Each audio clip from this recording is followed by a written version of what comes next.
Hey guys, thank you for dropping into another video. My name is Chef Lance and you are tuned in to Deja Food and Decor TV. Take the time to subscribe today as YouTube presents Deja Food and Decor TV. I hope you guys have had an exciting start to your week. There's a lot of you guys who are not taking heed to the quarantine measures. Not really. You're the ones who are going to wait until we're basically at this point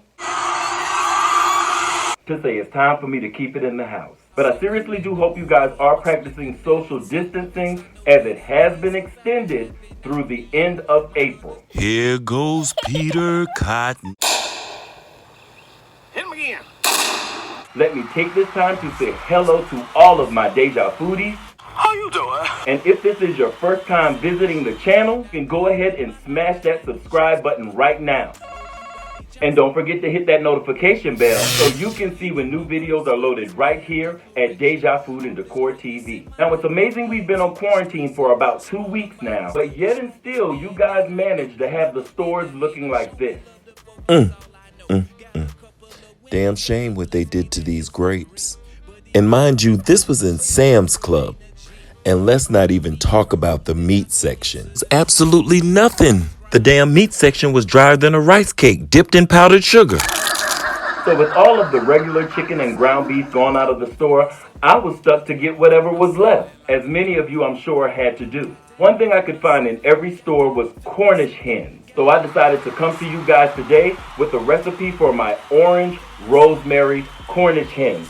Super easy, and I'm sure you all have every ingredient right in your home.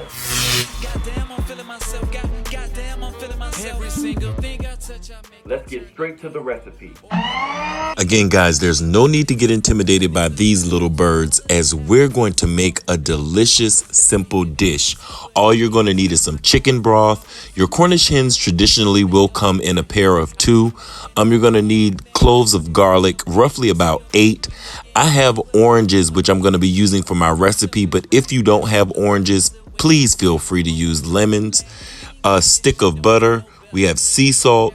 We have garlic powder, we have rosemary, we have accent seasoning, and we have black pepper, along with some olive oil. So the first thing we want to do is we want to wash our hens, then pat them dry, and then we want to massage the hens with a generous portion of olive oil.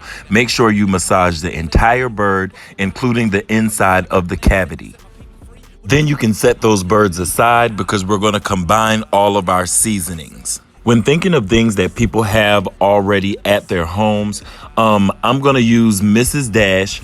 I'll use sea salt, some granulated garlic powder, some accent seasoning, as well as some black pepper. But this is your opportunity to put in whatever seasonings that you would like to actually have on your bird. And you can see all that I've done here is basically just combined all of those seasonings into one little container so that I can sprinkle and massage my birds with this seasoning.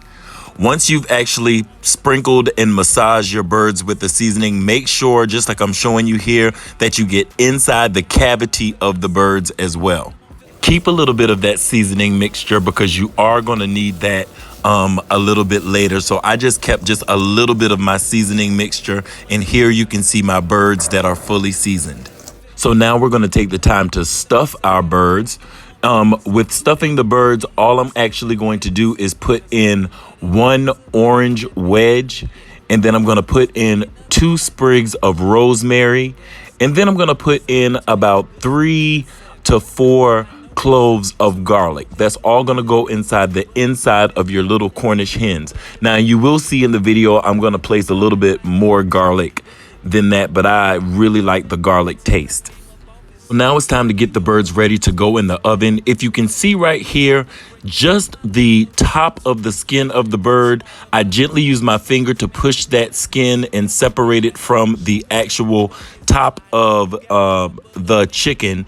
And I was able to insert just a slither of butter into that area along with a garlic clove. Now I'm going to show you guys how to truss your hens without using string. So with big hens as well as Cornish hens, there is this excess skin that lies on the corners of the cavity of the bird. You're wanting to cut a hole into that skin. Make sure you're not close to the edge because you don't want to break the hole, but you want to cut the hole large enough so that the leg diagonal from the hole can fit in the hole. And once you've gotten the first leg secure, you want to do the same thing to the other side, and voila, you have the bottom of your bird tied up. Now I'm going to do this once again on the top bird so that you all can see the process again. Shout out to all of the Africans across the globe. Always dealt with heaviness, but it didn't stunt my growth. A personal psychologist, I stay up in my head. I'll be grinding all day long, man, I hardly see a bed. See a back queen looking at me, but I know I need to chill. I'm selfish right now, plus I love the way I feel. I'm a strong black king, man, this shit don't get no better. Now you can put these in your roaster, but I'm just using a pan that's deep enough to actually put my hens in. All I'm doing is putting down just a thin coat of olive oil, and I've actually taken an onion because I actually want to elevate my hens so that I can slowly cook them. So I'm going to put a bed of onions on the bottom of that pan, and I'm also going to add in a couple slices of the orange as well. Once I get the oranges and onions in the pan, then I'm going to go ahead and sit my Cornish hens on top of the bed of onions and oranges. I'm also going to add a couple sprigs of that rosemary to the pan. Then you're going to pour in your chicken broth. And I like to pour up to the point where you would basically see the liquid touching the bottom of the chickens. This is also your time where you can sprinkle your excess seasonings, and then you want to just seal this up. If you have a roaster pan, you can put your top on your roaster pan.